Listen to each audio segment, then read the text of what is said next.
The following podcast is a deep, shallow dive production. And you're going to love it. Okay, let's go.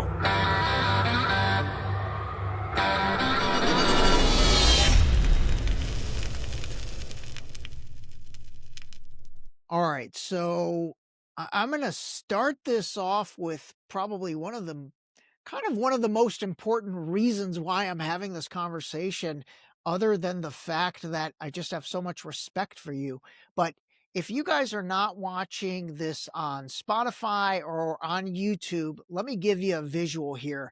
We've got a good looking white American man right here. And the reason I say that is because Dr. Mark Brauner just got back from Gaza, and he was one of the medical doctors that went to Gaza. And the reason I'm stressing that is because, I've had other people on the podcast that have been to Gaza, Dr. Mimi Syed, I had Dr. Thayer Ahmad, and I'll be honest, I had some people say, oh, well, looks like you're bringing on, Muslim and I had one person say this, brown doctors. Well, of course they're going to be advocating for Gaza. Of course they're going to, take that side. And Mark Brauner is like the old school John Baker from the TV show Chips. And I'll play the role of Frank Poncherello. But seriously, man, I wanted to start off with that, and that's a little bit of an awkward intro, but I want to set the stage for people to know, hey, okay, if you've tried to poke holes in other people that I've brought onto this podcast because their skin is a certain color, here we go. Here is a white American doctor who, out of the goodness of his heart and quite frankly, the ethics and integrity I'm sure he lives his life by, decided to go over to Gaza and to see everything for himself. And quite frankly, to just, be the best of humanity and help what's happening in Gaza. So listen, man, welcome. I really appreciate you taking the time. Thank you, Ray. I'm glad to be here. All right. So let's start off with, let's get right into it. Tell us about, I guess, the path you took to get there. Like, did you just decide one day, oh my God, I can't take this anymore, I want to go and help? Like, how does that even happen? Well, I grew up in a political family, and I've been aware of Palestine and the occupation for most of my adult life. So probably greater than 40 years. Wow. So, I've been aware of this. And when things escalated from occupation, from apartheid to genocide, that's when I knew I had to do something. I think Americans often feel this concept of diffusion of responsibility. And we always think that somebody else is going to act, somebody else is going to do something. And, a lot of the time they're right. But this is an extraordinary circumstance, and I happen to have the skills necessary to help. And so about a little over a year ago, I finally said, that's it. I have to go. And it took me a whole year to find an organization, a non-governmental organization that would be able to safely, place me in a war zone and safely get me out. And I went with the Rockwell Worldwide, which was a fantastic nonprofit out of Michigan. And they did a phenomenal job of getting me there safely and setting me up and putting me in a situation where I could make a difference. And so, of course, there's a massive collapse of the, infrastructure, but Nasser Hospital in Khan Yunis in southern Gaza is still a highly functioning. Well, I know we can talk more about that in a minute, but, at least I knew I could go there and make a difference. And, I'm an atheist. And when I got there after, 12, 14 hours of frankly, just blood and guts, we would sit outside on a patio underneath a railing so we could be hidden from quadcopters and drones that could potentially strike you. We'd hunker down and talk. And my colleagues, these brilliant, wonderful, caring, compassionate colleagues, were like, wow, a white guy from the United States who's an atheist nonetheless is here. And they didn't really quite understand. And, compassion is universal. Yeah, absolutely. It doesn't need to fit in any type of specific, faith. And I appreciate faith, all faiths. And it was a wonderful experience to sit down and sort of share with people that, sort of a humanist approach of integrity and a commitment to human welfare is universal. I mean, it's exactly how they felt. I felt this calling to show up and to act. And, this is compatible with Islam. And in Islam, there's a concept called zakat, which is a value of charity. And I mean, in any Islamic culture, you could, literally, if you found yourself isolated, you could walk up to somebody's house, knock on the door, and ask for help, and they would feel compelled to help you. They're extremely generous people. So I got there. It took me a year to get there. I initially thought I might be able to get in with the German Red Cross, and I went to Frankfurt last October to kind of stage, and then things blew up in the West Bank. And at that time, I was trying to get into a hospital in the West Bank, and things just blew up, and it was unsafe, and I couldn't go. Finally, I mean, I was part of probably 13 different Palestine medical associations, constantly on WhatsApp, in chat rooms, and talking before I found this opportunity. And I feel I was so lucky to hook up and get accepted and get into the program. And, when our team was originally 20 people, 20 surgeons and physicians from all over the place. And ultimately, the IDF only allowed 6 of us to get in. So there's Wow. this huge attrition rate. I mean, just huge. So really only a small fraction of physicians are actually making it in. And unfortunately, a lot of the times you get cut while you're in Amman, sort of staging to get through Israel into Gaza. And so, there are so many people that want to go. And, since I've been back, I'm just fielding one call after another, emails, texts from providers all across the country in the United States saying, how can I get in there? And so many of them are nurses, for example, and Well, that's they're so amazing. hands on, they really want to get in Yeah. there and help. And there's just like no mechanism. So, I know that once there's a permanent and unconditional ceasefire, there's just going to be a flood of Americans in So to help.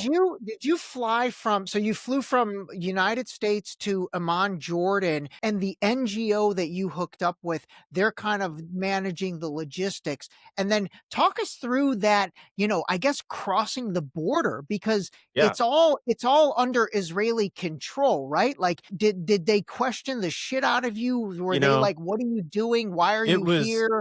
it was extremely surreal. So first of Yeah. all, we get dropped off in this mass of people, literally legions and battalions of people jockeying and pushing to get through the Hussein Bridge gate. Yeah. And then onto it took us like 6 hours in 100-degree sunny weather. We finally made it through. But everyone was great in the crowd. People were sharing water and making jokes and laughing. It was an intense, but really cool, very cool experience. And then we got into a bus that took us to the Israeli border. And there we went through customs and, checks with the IDF. They went through all of our stuff. For example, I had a relatively brand new iPhone. They decided that they were going to charge me a value added tax of $1,000. So I couldn't leave without giving them $1,000 cash. I, My God. mistakenly made the comment, well, I'm already funding your war with my US tax dollars. And they just stopped and stared at me. And I was like, oh man, I screwed up. They're going to kick me Yeah. out. And so I just sort of like diminutively just sort of like shrunk and turned, and they went ahead and passed me through. But, I was ready. I was prepared for, interrogation. I was kind of hoping they would in some ways, because Yeah. I had this great thing if they said, so what do you think about Hamas? And I was going to say, well, who wouldn't love, chickpeas and garlic and, a little bit of Yeah. lemon Yeah. and Yeah. Yeah. tahini. I mean, come I on, love it. I love it. I love it. That would but have been good. unfortunately, I didn't get to use that line. And so then we made our way to a United Nations convoy.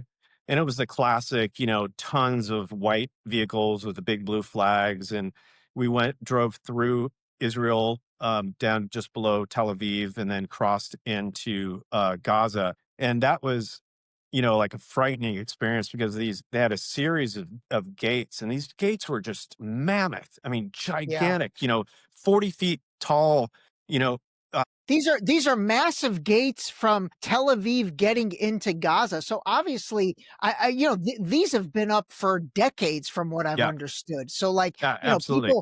people hear the Gaza is an open air prison and they don't understand. It literally is. Yeah, And absolutely. you're telling us there's these massive dude, were you Yeah. scared shitless? Like, You I know, would have been nervous. I was so nervous that I actually bought a special term life insurance policy for myself for $1 million. And, because my regular term life insurance, because I have dependents and, children, and, you know, I needed a $1 million life insurance policy, paid $22,000 cash for my $1 million life insurance policy for this. That's how afraid I was. And of course, the moment I walked out safely out of Gaza, I was like, oh, I regret spending that Yeah, yeah, yeah. $22,000. But oh my gosh, I mean, it was frightening. First of all, driving through northern Gaza is truly a wasteland. It is just rubble and dust. There are no animals. I mean, it's very bizarre and scary. And then, while we were at And Nasser it's Hospital, rubble and dust because they've blown it all up, right? Like the yeah, things they've we're blown it all up, seeing. and now they are, now they're bringing in heavy equipment and crushing what's left into true Yeah. dust. I don't know, like, have you ever traveled in a developing country where, people take large rocks and they break them into smaller rocks, and into dust in a line, to make concrete and plaster for housing. And it's what they're doing. They're taking it from superstructure to dust, and it is so unnatural and so bizarre. But then, once we got to Nasser Hospital, was, highly functioning trauma center, Yeah.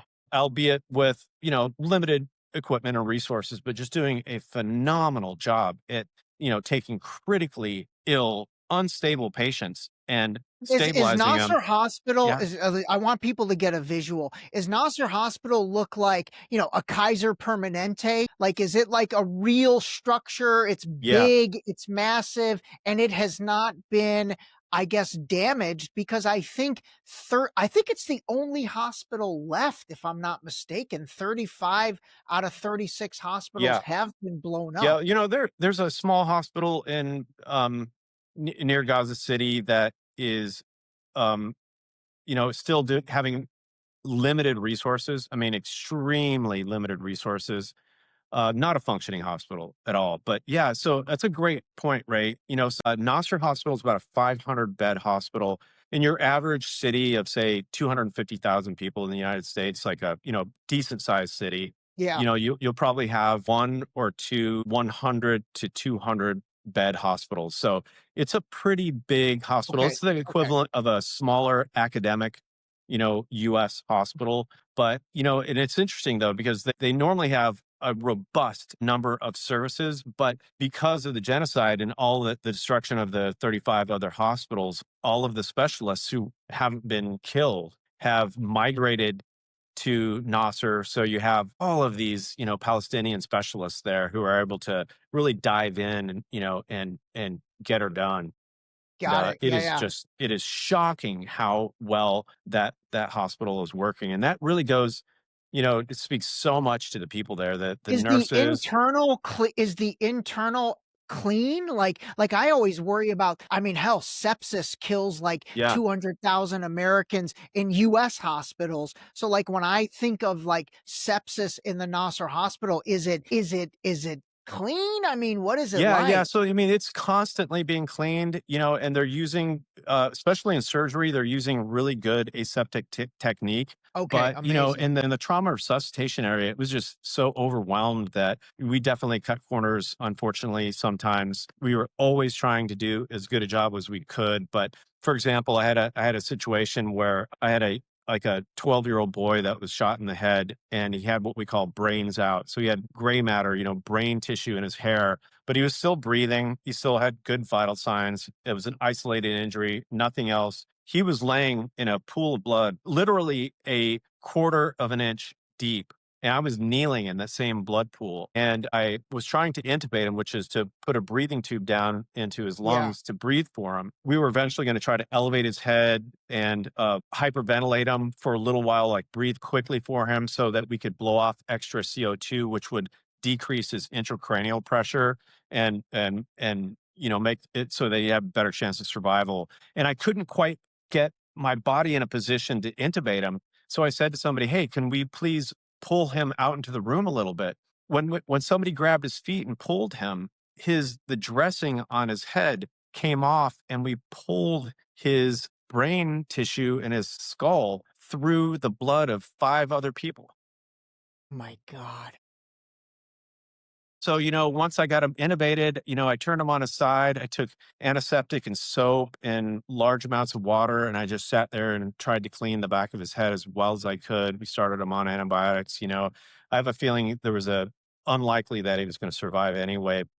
I would say that in general, they followed really phenomenal aseptic technique, very clean, people constantly cleaning. Every 20 minutes, a crew of people would come into the resuscitation room and squeegee the floors clean. They would be just completely covered in blood and then down the drain, 20 minutes later. But yeah, so it's a highly functioning, pretty big hospital. It's very impressive.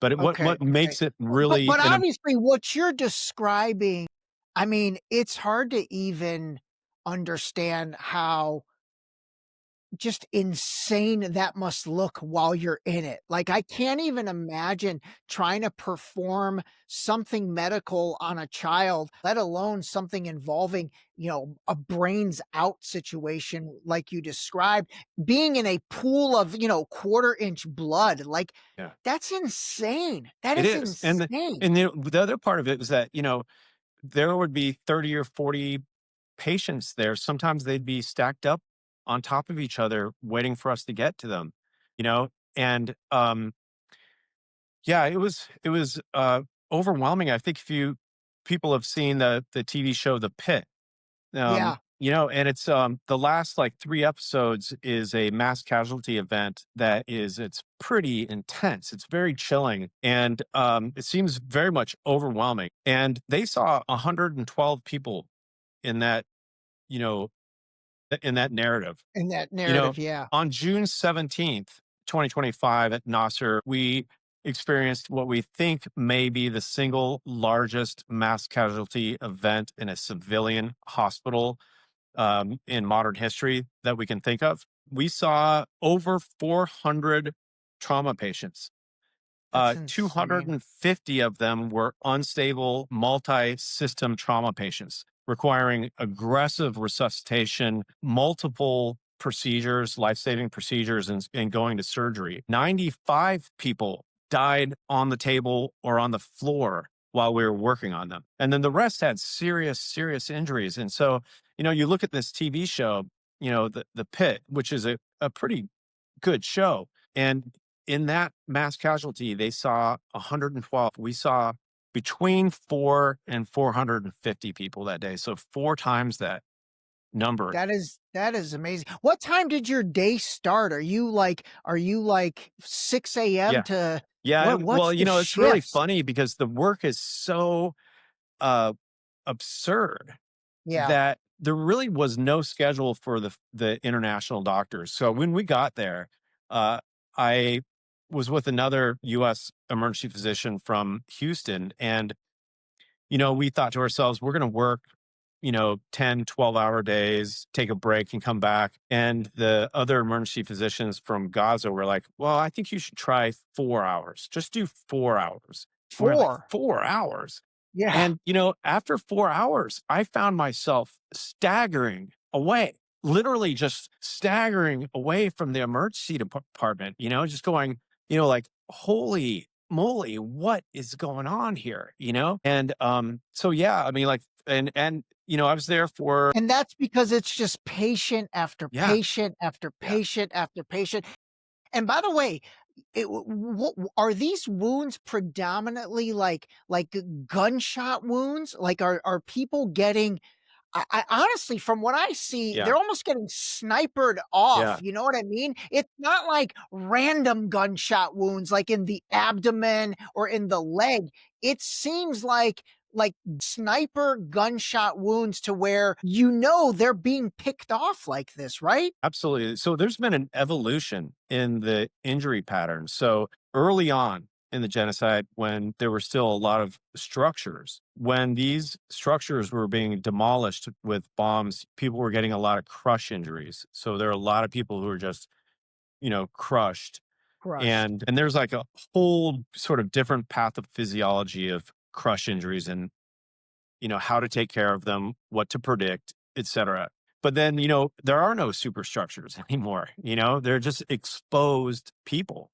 And, so if they're hit by tanks, which we saw, which would happen some days, these tank shells would just rip through everything. So you have combined head, neck, chest, abdomen, limbs, just completely shredded, like they were thrown through, a meat shredder. And those patients are so challenging to take care of. I mean, they're lethality of those, even if they seem initially relatively stable, the chance for infection and Yeah. long-term disability and everything is so high. But when most of the time that I was there, so I got there June 12th, which was very shortly after the GHF started their so-called food distributions. Yeah. And that's when we started to really see these predictable sniper types of attacks. And I'm not a weapons expert, and I'm not an expert in sort of war injury.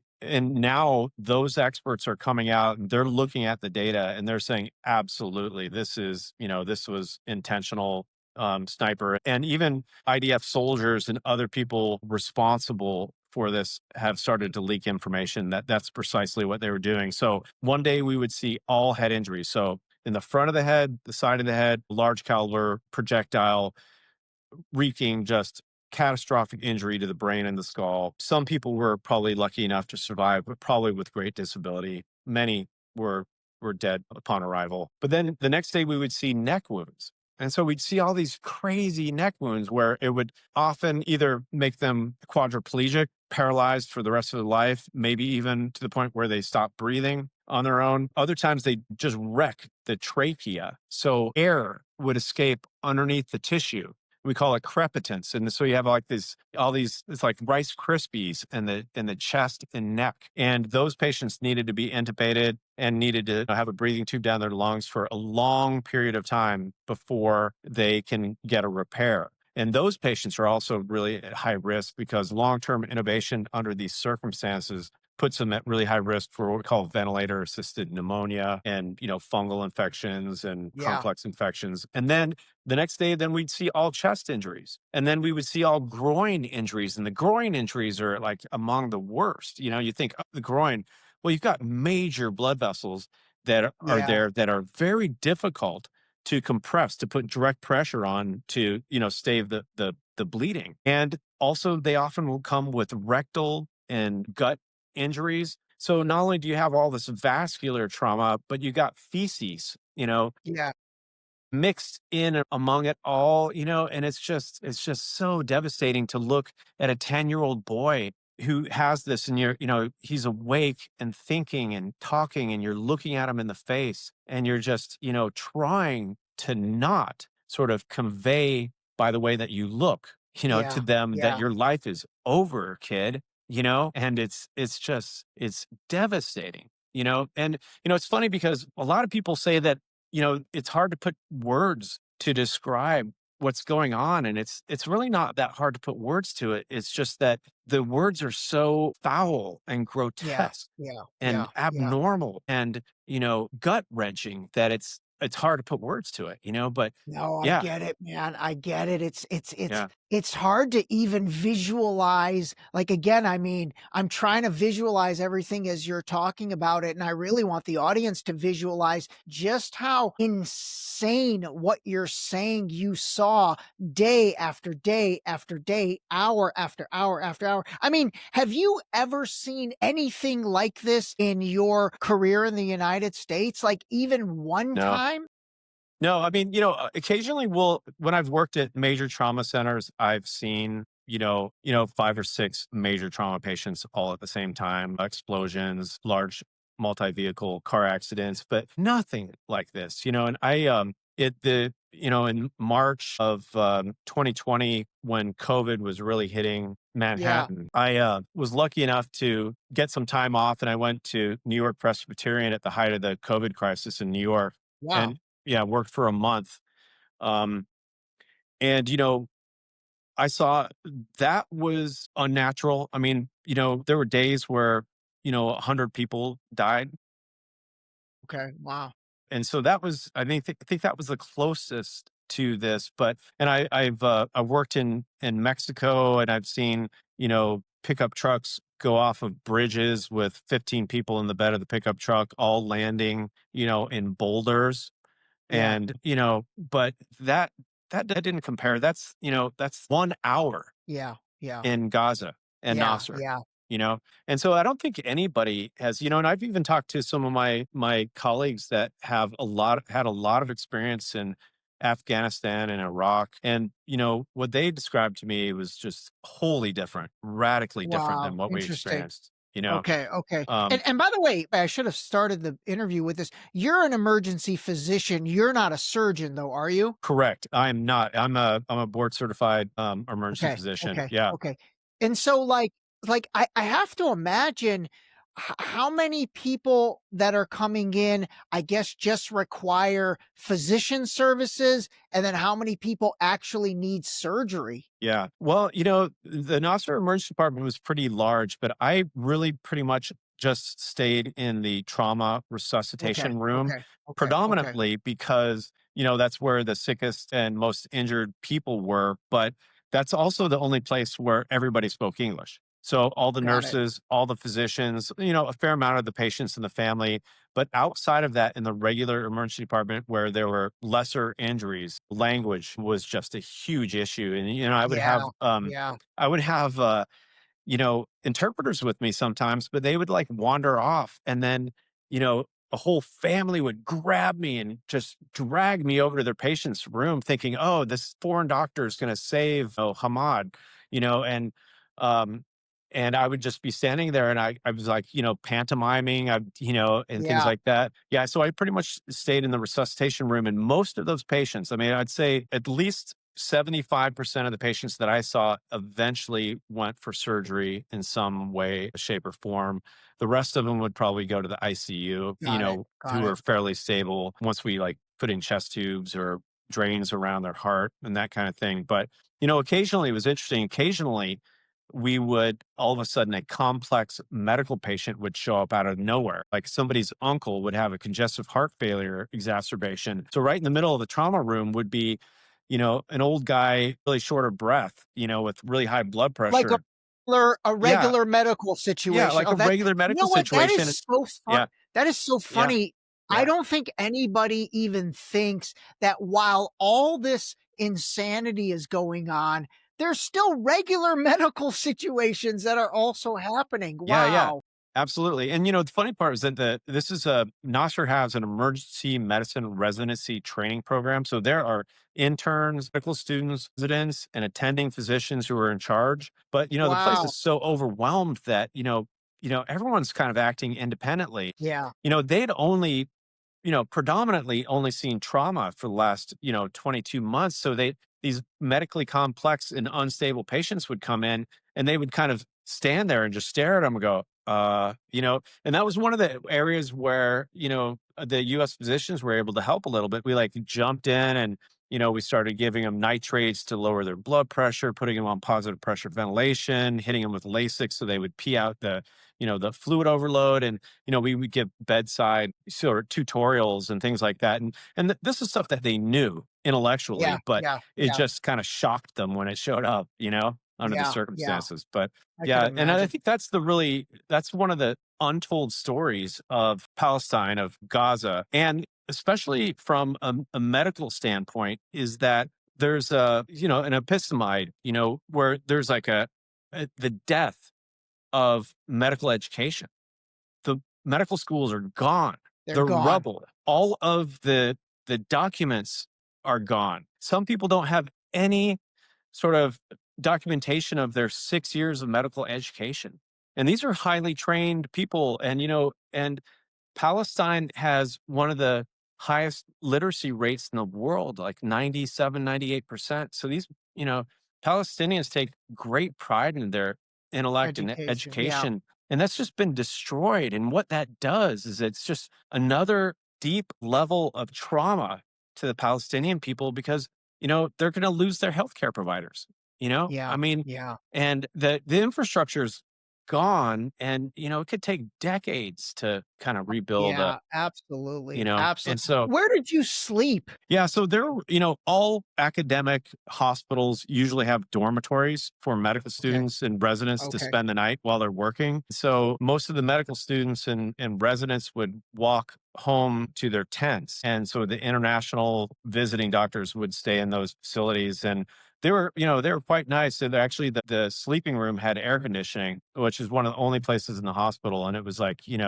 was 100 degrees in the trauma resuscitation bay. That's So insane. occasionally I would just, I would run up there and just lay in the air conditioning for a little bit. But, while we were there, one of the things that happened is we took a tour of the children's hospital, which was just adjacent to Nasser. And we took a tour there, just taking a break. And we realized, Dr. Fa, the head of the hospital was like, yeah, we have 48 hours of formula left. And this is specialized formula. So these are not just starving, malnourished infants. They Yeah. require a specialized formula, no substitute. If you try to substitute, they will die.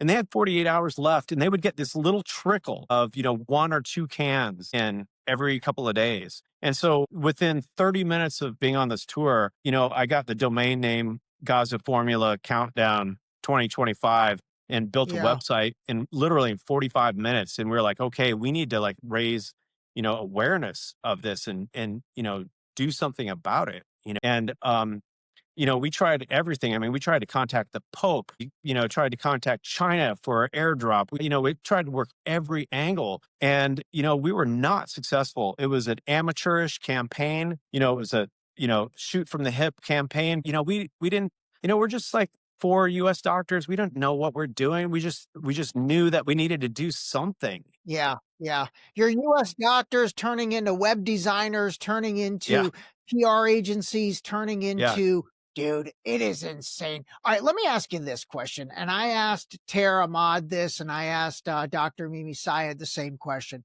So you're there, you're working on all these people. Did you ever see Hamas militants or any militants? And did you ever treat any militants? Not that I know of. Like I say, I saw broken people. I Yeah, saw skeletal people. I saw, old men with empty pockets and broken sandals. I never saw a weapon, not one, not a knife, anything. I mean, late at night talking to, Palestinians, I asked them, I like, so, do you have, family and friends in Hamas? And they would openly tell me, like, oh, yeah, I mean, my Uncle Harry, my next door neighbor, but, these really weren't true, militants. they're not They militants. they Yeah, worked at a bakery, but yeah, yeah, they worked at a bakery, but they're pissed off. yeah, They yeah. have had it with, 75 years of occupation. And, I do not condone civilian violence in any way, shape, or form. Uh, but, I would not paint these brothers and cousins as, who may have had some affiliation with Hamas over the last decades as, being, radical Like terrorists. radical militant people. And again, what I'm trying to understand, and again, I'm trying to visualize everything. It's like, are there guys walking around with machine guns? Are there guys Yeah. walking around? Because Yeah. what you see in the press, Yeah. especially when it's related to like, the disbursement of food, all of a sudden you see Hamas everywhere, and supposedly they're like stealing food, they're doing this. But then at the end of the day, if they're in a war, you would expect some casualties. So where the Yeah. hell are they being treated? Where the Yeah. hell are they? They're Yeah. not Yeah. they're not patrolling anything. There's so Yeah. much shadiness to Yeah. Yeah. all of that, man. Well, and not only that, but I mean, when your society falls apart like this, you don't even have to be Hamas to arm yourself. Yeah, You know, I totally. mean, not only that, but there's credible evidence that Israel has funded warlords in Gaza to, foment chaos. Yeah, absolutely. And, Absolutely. so, one of the things that made it really hard for me to leave Nasser, and I mean, it was really hard. I hesitated, and I mean, How long were I you there for? I was only there for 16 days. I mean, it I was mean, nothing, still, that's nothing, yeah, but still, you man, know? that's amazing. And so, I mean, I fell in love with all these people that I was working there, these amazing, amazing people, and I wanted to stay for them, but I also knew that our presence in the hospital afforded them some modicum of protection. Yeah, yeah, yeah. Totally, So, totally. yeah, they knew, so IDF But knows you're that saying, they're, like, the presence of American yep, doctors in that specifically, hospital, okay, yep, specifically American doctors. Yeah, yep. absolutely, absolutely, that makes And so total get sense. this, 1 hour after we left, we were gone 1 hour. We were driving up through the north. We were still in the Gaza Strip heading north. And we got a video from one of our favorite nurses who was in a side room, frightened. A armed clan had broken into the emergency department 1 hour after we left and shot the place up, broke equipment, I think shot a couple people, were eventually like out muscled and thrown out of the emergency department. But they knew exactly when we left. They Got would it. not have come in if we were there. If And you so were that there, made it yeah. really, really hard to leave. Yeah, yeah. Dude, that is insane. Did you have how often were you talking to your family? Like, were you able to stay in touch with your family? And then did you have them on the Find Me app? Like, were they able to track your whereabouts and all that? I hope so. Well, I'm going to give a little plug for T-Mobile because, Yeah. I travel a lot and I mean, invariably I get service in any country that I'm in. But so if you stood in a certain spot on the balcony on the fourth floor of the hospital and kind of like turned to the side Yeah, yeah, yeah. and, close your teeth, you could get Yeah. service. And so I had my family and friends on a WhatsApp group, and I would, send them messages, try to send them twice a day to my kids, especially. But it's funny. I mean, I was frightened and I was worried about sort of random missiles hitting the hospital Yeah. because Yeah. Nasser actually was bombed about a year ago and sustained minor damage, but they were bombed, and then the IDF has been increasingly threatening them all the time, telling them that an evacuation order is imminent all the time. They turned the entire neighborhoods all around Nasser as a red zone. So civilians are not allowed in a red zone. And there are tens of thousands of people in this red zone around the hospital because it's the lifeblood of the community. Yeah. But they all know that they're at incredible risk. And I tried not to leave the hospital at any time, but I was working one evening when Iran started shooting the missiles at Yeah, yeah. Tel Aviv, and the Iron Shield or whatever it's called was Iron Dome, Iron intercepting Dome. Iron Yeah. Dome. All of a sudden, everybody started running out of the emergency department, and I followed them, and I was standing there, and I kept thinking to myself, gosh, how strange is this to be like I could see myself on a Google Maps kind of like narrowing down to Gaza Yeah. and like boom, and then thinking, wow, I'm standing here watching overhead, the fireworks going on here. And I was kind of lost in that. And then all of a sudden I felt a tap on my shoulder, and there's this tiny little male nurse, and he looked at me and then he pointed inside, and I was like, crap, I ducked my head and ran back in the hospital. I realized that I was distracted, and I ran out I was like a sitting duck, My goodness. Alright, so outside. so so when you saw that, I mean, you're looking up in the sky and, like, you're literally seeing missiles, and were Yeah. they getting shot down and explosions and things like that? Yeah. What, like dude, Yeah. that's so It was wild. crazy. That's so wild. And I've seen that periodically on the news, Al Jazeera or whatever, but it was so unusual to see it in real life, But yeah, and that also says like people weren't out there celebrating. People were just standing there quietly watching, they're Yeah, observing yeah, this. And yeah, that's yeah, another thing I think is important to say, so I was around basically, 99.5% Muslims while I was there, and people that everybody had been affected. Everybody had lost family and friends and loved ones. And we would have these really late night discussions. And, I did not hear radical rhetoric yeah, about, the death of Israel, and that, people were pissed off, people were angry, but mostly people just want an end to the war. They don't care how it happens. They just need the war to end. They're so depressed, I mean, you know, the world is full of existential crises, but my God, I cannot imagine being stuck there. No ability to get out. And it's so strange because on our way out, we stopped very briefly at the beach, and you look out over the water and you're like, wow, it seems like it'd be so natural and so yeah, easy just to yeah, leave that way. You can't do that. They limit fishermen to something like a mile. I guess I don't know the actual measurements, but a very short distance out in the water for fishing. And you can't fish that close to the shore to get anything significant, anything like on a commercial level. You have to go way yeah, out. yeah.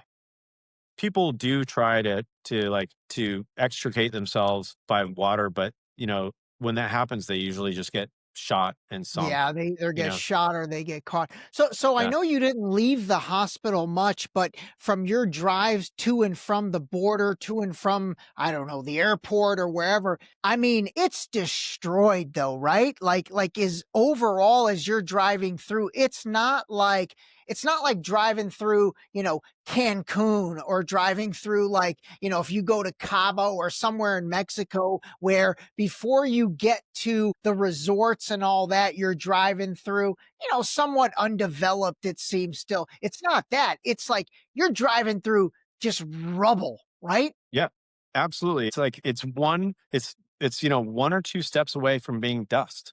You know, Okay. Okay. and Okay. Wow. And I think there are a few little neighborhoods, and I didn't observe any of these myself, but I've seen online that there are a few neighborhoods here and there where there are a few buildings still standing, and that has to be out of design by the IDF. I mean, Yeah. Yeah. they have Yeah. they have to have a reason for those still standing. I There can't even must be. imagine what they are, but No, there absolutely must be. There absolutely must be. It's like our conversation, we're really focused on the here and now, but like what's almost difficult to even think about is what is the recovery like, and what is, all of these patients that you attended to that survived. My God, like what are they surviving into? You know what yeah, I mean? Like yeah, I feel like people that twist an ankle or break an ankle, or if you have a minor surgery, you have a 6-month recovery where your life is not even remotely normal, let yeah, alone what, like that 12-year-old boy with the brains out. Let's say he survived. What does yeah, the rest of his life look like? yeah. There's no way Yeah, he's the rest normal. of his life looks like somebody wiping his ass every day. Yeah. I mean, Yeah. and And who? He yeah, probably yeah, lost all his parents. yeah, Half his family's probably dead. yeah, So that is yeah, such a great point. The rest of yeah, his life looks like somebody wiping his ass every day, yeah, and there's nobody to even to wipe do the it. kid's Yeah. ass. And the level of starvation too, it's such a cruel reality. When I left, Yeah. all of the staff of the hospital were getting one small meal a day. And I'm The talking really staff. small meal a day, a Oh my snack a God. day. Yeah. And 2 days after we left, that stopped. The Ministry of Health no longer had the capacity to feed anybody. And, so I'm in daily communication with a lot of the physicians and nurses that I worked with. In just I've been gone for, a month, a little Yeah. more than a month. And my gosh, no, more like coming up on 2 months. And I can see a significant difference in the facial structure of the nurses and doctors that I worked with 2 months ago. I mean, they were thin then. They are truly skeletal now. I mean, truly skeletal. And, one of the things that is just so hard to take is that, for a lot of these, especially the young children and the really old people, is that when malnutrition and severe starvation gets to a certain point, they become delirious. They start having hallucinations. They start having paranoia. They start not trusting people. They stop talking. They stop playing. They don't do anything. They can't sleep. They can't get REM. They're in this state that is just almost like one step away from being catatonic. Yeah. And to see a giant population like that, especially the children, is just horrifying. I mean, it's insult to injury, right? I mean, it's like one thing to be starving to death, but do they have to be hallucinating and Yeah. fearful of their grandfather? I mean, it's just so horrific. What an unbelievable experience for you. I mean, I know obviously there's God, I don't even want to say rewarding, but it's Yeah. rewarding. Well, I don't even know how to say it. It's like just this Well, is I something. feel privileged Yeah, okay, okay. to having the opportunity to go and get my hands dirty and to kind of get her done. I Yeah, feel yeah, really privileged to be able to do that. Um, it's a lot like just, my regular job, how privileged I am to be able to take care of people, but it was sort of amplified by, being there. People were so thankful, so appreciative. And I can't tell you how many times I'd be working on somebody and it'd be really hot. And I had to wear this vest, Rockma vest, and to identify me as an international physician. And somebody would tap me on the shoulder and they would hand me a water. yeah. Family would be like, "Oh, this doctor looks rough, man. I'm gonna give him some water." And it was Mhm. funny too because every time they would hand me a thing of water, I would see that the seal was broken, so they just got tap water Yeah, and yeah, handed it to me. But I was like, "Oh man, whatever." And so I was drinking water. I had diarrhea, terrible diarrhea, like most of the time I was there. yeah, And then I also made the mistake of, we started that Gaza formula countdown. And on one of our little promotional videos, I said, well, we're counting down 48 hours from now. And I said, I'm not going to eat until the end of that. So I didn't eat for 48 hours while I had terrible diarrhea. yeah, And I was like, as soon as I said that, I regretted it. yeah. I was like, oh man, that was not a You good must have move. lost weight, huh? Did you I lose did. weight? Yeah, I lost Yeah. 20 pounds. My Yeah. goodness. Yeah, yeah, Dude, but unbelievable. You're my third one of these, and each time there are moments in the interview where I just like I don't even know what to say, but okay, let's shift gears a little bit to this Leahy Law because this is how I discovered you. I discovered you on Instagram as somebody stepping up, obviously talking about your experience in Gaza, but then also talking about something that quite frankly needs more attention. So let's talk about the Leahy Law. What is it? And then what can we do to help? absolutely. Thanks. So the Leahy Law was passed bipartisan in like 1979 by Patrick Leahy, a Democrat from Vermont. And what the reason why it was created is that we were giving foreign governments money for military operations, and they were in turn, and doing gross human rights violations. They were murdering people and genocide, ethnic cleansing with our money. Both Democrats and Republicans looked at this and they're like, this is not right. Americans do not want to spend our tax dollars to allow another country to murder people, you know, and we still don't. 60%, greater than 60% of Americans right now want the war to be over, that want the genocide to be over. And and so, I mean, that's really close to a super majority of Americans. But if you look at how much money we have sent Israel in the last decade, it's $58 billion. And we have 90 million taxpayers in the United States. And if you look at how much we've given them each with maybe a compounded annual rate of return of 7% over a decade, that's $1,000 per person. So tax-paying Americans have given Israel $1,000 each to kill, murder people, and enacted genocide in our name. And so we're Yeah. complicit by this. And so the Leahy Law was passed, and it's a law. It doesn't need to be voted on by Congress. It has been what we call triggered or enacted several times, Rwanda, Somalia, etc., and even a couple of small cases in Israel during this genocide. And what it says is that if there is a trigger, if there's credible evidence of gross human rights violations, all Yeah. funding has to stop immediately. Not next month, not a reassessment, but has to stop instantaneously. People have sort of analyzed the U.S. Financial impact on the genocide, and we're probably providing 50% of the cost of the genocide. Yeah, So if we're not funding more. this out of our taxpayer dollars, and Yeah. nobody wants to do it. I don't want to do it. And so what it requires basically a transparent review, and then that needs to be published. And it requires, very specific documentation about the, troop, the day, the time, the people involved. It requires high levels of detail, but there is so much detail available in this war. And the problem is why this hasn't been done is that, our legislators are wholly bought and owned by APAC. Yeah, And, exactly. you know, I don't think the APAC is a lobbyist group. I think they're foreign agents. And,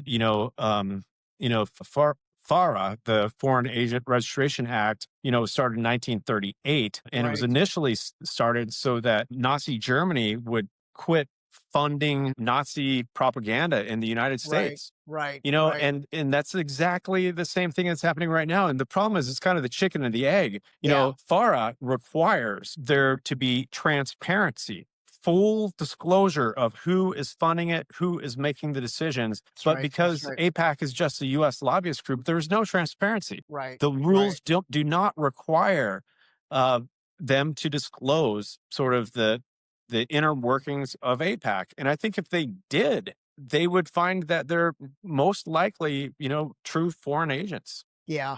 Yeah. And, it's just, the lobbying, uh, APAC lobbying has spent, $157 million recently.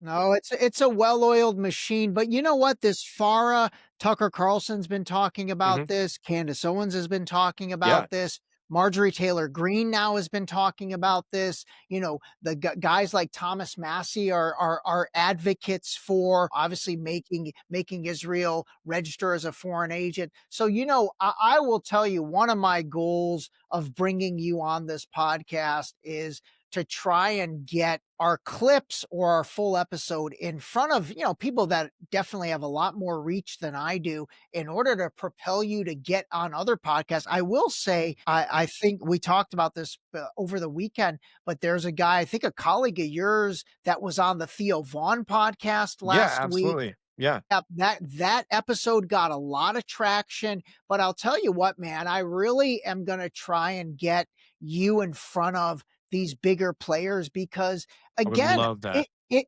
hits harder when it's Yeah. a white American doctor. It just Yeah. does. It hits harder and it's more relatable for people. It's more relatable for even the baby boomer generation. Like I know my friends' parents who are going to watch this. Honestly, maybe the previous two doctors that I brought on didn't really resonate with them, but you're going to resonate with them because Yeah. you look like them, Yeah. or they look like you, or Yeah. you Yeah. look like their kid or something like that. So, all these semantics, they play into this and ideally get it to where, humanity realizes, hey, this shit is gotta stop. Like, this is gotta stop. What you witnessed, I wish we could just teleport that into everyone's Yeah. mind. And I'm sure that if everybody had what you have in your mind, they would be like, my Yeah. God, Yeah. that is And it's so unreal. hard. So there are days where I just want to run outside and grab the first person I see by the scruff of the neck and say, "You are Yeah. responsible Yeah. for this." Yeah. Yeah. This diffusion of responsibility that we have in the United States and really pretty much everywhere is just absolutely awful, and it has such a negative impact. Everybody needs to take more action. Yeah. They need to, Absolutely. they say, "Oh, I'm going to call my legislator," but really do call them. Yeah. Tell them how you feel.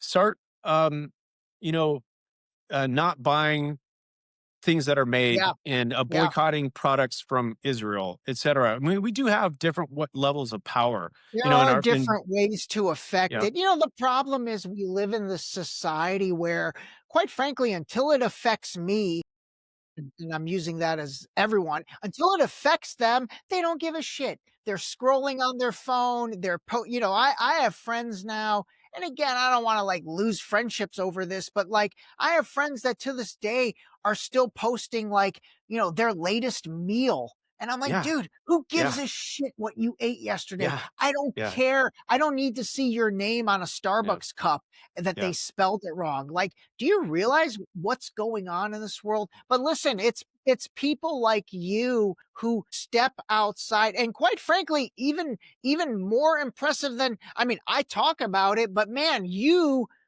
walked the walk, man. You Thanks. walked the walk, so my hat's off to you. So you started a website. Give us that website, and I'm gonna put that in Yeah. the show. So I think there are a couple of different ways of doing this. We have an informational website with a link to our Move On petition. It's Okay.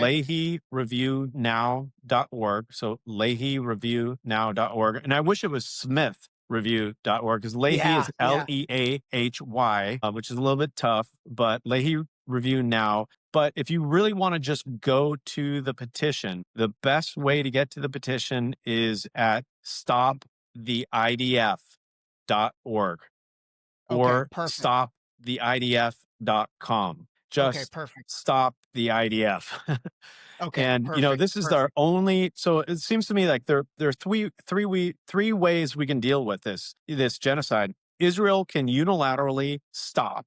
They can help with reconstruction. They can bring in the proper amounts of nutrition immediately and can be reparations. And they can decide whether they're going to have a two-state solution or whatever they want to come up with the Palestinian people and a new government and constitution. Or that's not going to happen.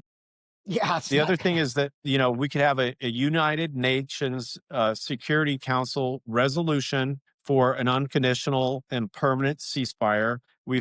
There have been multiple votes in the last Yeah, 20 months. The United States has voted no, while all other 14 countries voted yes. So we are the only holdout in a United Nations Security Council vote for a permanent unconditional ceasefire. And um, never an advocate for putting boots on the ground and putting forces in, exposing young men and women to war.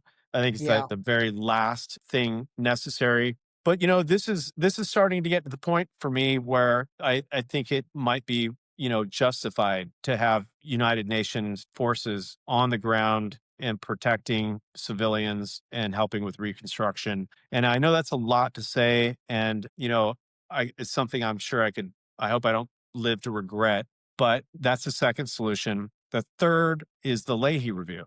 It is a US law. It's fully enshrined and voted. It's on the books. It yeah, doesn't need to be voted on, and it's there. And our petition, we've got like 4,000 signatures, but to be honest, we need 1 million signatures. We need yeah, 2 million signatures. 3,000, 4,000, whatever we have right now, it kind of breaks my heart.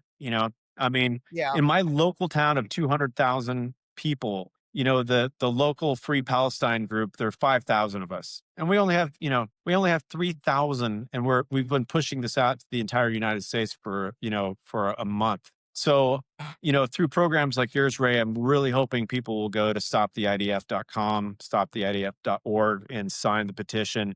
We really need to go to Washington. We need to meet with our legislators, and we need to yeah. demand that they trigger a Leahy review. Yeah, absolutely. Well, I will put all that in there. Listen, man, I just have to tell you, dude, I have so much respect for you Thanks, as a Ray. doctor, as a human being, Uh, just as a human being, man. Like I said, you walked the walk with this. There's something to be said for those of us that have talked the talk. That's fine, but you have walked the walk with this. Thanks, man. I give you so much just admiration, and I know my audience is going to have a bunch more questions. Thanks. I am going to put all that information in. Great. And more importantly, like I said, I give you my commitment that I'm going to really try and get this in front of people that can be Yeah. a much bigger audience than me, because again, I think you're the perfect Thanks. spokesperson to make people realize this has nothing to do with religion. Hell, you're an atheist. This has nothing to do with the color of your skin. This has nothing to do with your nationality. All this is about is humanity. That's it. Well said. And we need to stop this. This is the first time in our lifetimes that something like this has been experienced. Yeah. And it's insane that it's And what is even it happening. teaching all the young people that this is Absolutely. natural, this Absolutely. is acceptable? This is Absolutely. not. This needs The to be stopped quickly. And how slow this is, like, in World War II, it took us a long time to get involved. And this is the same thing. It's taking us a long time to Yeah, get yeah. really involved. But, I have a feeling it's going to end up, being Americans, US citizens that ultimately fix Yeah, this, I think so too. I Yeah. think people are getting to the point where they're gonna say enough is enough. There's a huge fracturing of Trump's base, the MAGA Absolutely. movement. I mean, you've Yeah. got you've got hardcore MAGA people that are like, enough is enough. We're done with this. This is Yeah. this is not what we voted for. This is Absolutely. not what we signed up for. They're actually more boisterous than the Democrats are right now. Yeah, I And so agree like with you. yeah, and that's crazy, by the way, as well. So, like, I've said on this podcast a few times, like, why is Joe Biden, Barack Obama, Nancy Pelosi, Hillary Clinton, Bill Clinton, why are they not now calling Trump Hitler? Like, Yeah. he's actually acting like Hitler. So where are you now? So that makes you think, wait a minute, are they all in on this together? You know, Are they all, slaves just to they're Israel? just neoliberal, status quo. They're making their investments in Wall Yeah, Street, exactly. and they don't care about real people. Yeah, they That's the don't thing care. that's so depressing about the Democratic Party, is that, I was initially really excited when Obama initially won. I vomited in my mouth when I voted for him the second time. Yeah, yeah, They do not care about the middle class. And that's unfortunately, I right. think the current administration doesn't either. And No, I they would don't. love to see, a real human being populist run for president that, knows what it takes to make the middle class have a renaissance, Yeah, have upward absolutely. mobility, have disposable income, have, 4 day work week, who can buy toys and houses and have leisure time, and put their kids through college without difficulty. There's been no legislator, no president that I've seen in my lifetime that has been truly interested in doing that. No, there definitely It's time for a hasn't. Everybody change. everybody thought Trump was the guy, but he's Yeah. clearly shown himself not to Yeah. be. So, Well, all I right. have some big news though, Ray. Yeah. I'm either going to go back to Gaza the first 2 weeks of September, Wow. or I'm going to be on the Global Samud flotilla, Oh, I probably saw leaving that. from Tangier. So I'm going to Yeah. probably do one of those two things, but I'm going to be still, really working on the Leahy Law review. That's So amazing, man. That's yeah, amazing. Well, you know what? Either one, if you end up doing it, maybe we can set up something to do like an episode together from either Gaza or from the flotilla. That would be amazing. yeah, absolutely. I would love to do that. All right. All right. Another thing too is that I think the next time I go to California, we should go out to dinner. I would love that, man. It's Yeah. dinner's on me. Dinner is Oh my gosh, absolutely on me. I would that'd be great. absolutely love that. All right, listen, everybody. I hope you guys, God, I say this after every episode. I hope you got a lot out of it. I hope you enjoyed it, which I don't even know. If you did not get something out of this episode and you did not enjoy it, then I'd appreciate it if you no longer listen to my podcast, because this was honestly just such an episode rooted in humanity, brother. It really Thanks, man. was, and I'll give you you have all my info, but you come to California, we need to break bread together Yeah, and absolutely. absolutely have dinner together, and you can stay with me, whatever you need, man, Thanks, man. because my admiration for you is just it's just off the charts. That's mutual. Well, I appreciate that. All right, everybody, call a spade, Dr. Mark Brauner. I'm going to put all the links below. Let's all sign this petition, stoptheidf.com, stoptheidf.org. I'll put everything in here, the Leahy Law, and then next time we talk with Dr. Mark Brauner, it'll be either be from Gaza or from the flotilla. Either one will be amazing. All right, hang on the line, Mark. All right, everybody, we'll talk to you soon. This episode was brought to you by Zippix Nicotine Toothpicks. Zip more, smoke less. Totally satisfying, discreet, and delicious.